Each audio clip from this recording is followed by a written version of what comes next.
Vi har tekstil på os hver eneste dag. Der er ikke et øjeblik i dit liv i løbet af et menneskeliv, hvor du ikke har tekstil omkring dig.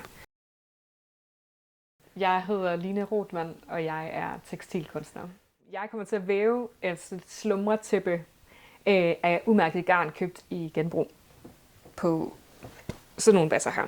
Og det ved jeg ikke, om indeholder kemi, og det er det, vi skal teste. Kemi er velbevaret i garn, hvis du har passet godt på garn, og det gør folk, der går op i håndarbejde, de passer godt på deres ting. Det vil sige, at man selv i dag, så mange år efter, kan spore indhold af DDT og andre kemikalier brugt til at mølsikre garn.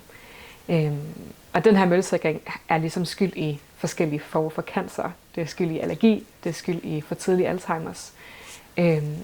Så det er nogle ret grelle konsekvenser, det har haft for menneskeheden at mølsikre vores garn.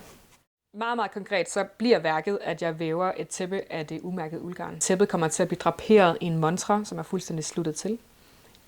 Og der bliver sluppet levende møl ind. Og der vil vi så kunne se, om der stadigvæk er kemiindhold, fordi hvis møllene dør, så er det farligt for mig at bruge. Og hvis de spiser tæppet, er det sikkert for mig at bruge. Som publikum så kommer man til at kunne opleve værket online fra marts til december 2026, hvor man kommer til at kunne tilgå det via en hjemmeside. På hjemmesiden kan man klikke rundt imellem forskellige kameravinkler og se, hvordan møllene lever i tæppet. Man kommer også til at kunne se alt min research, der har været, og kunne klikke rundt og kunne lege lidt møllespion, som jeg har været det sidste års tid. Jeg mangler jo folk til at bidrage med lidt penge for at kunne realisere det her værk. Og egentlig så er det jo et eksperiment, jeg ikke kender slutresultatet på. Så som bidrager, så køber man sig ind på mysteriet. Det er et problematik, som strækker sig over mange generationer.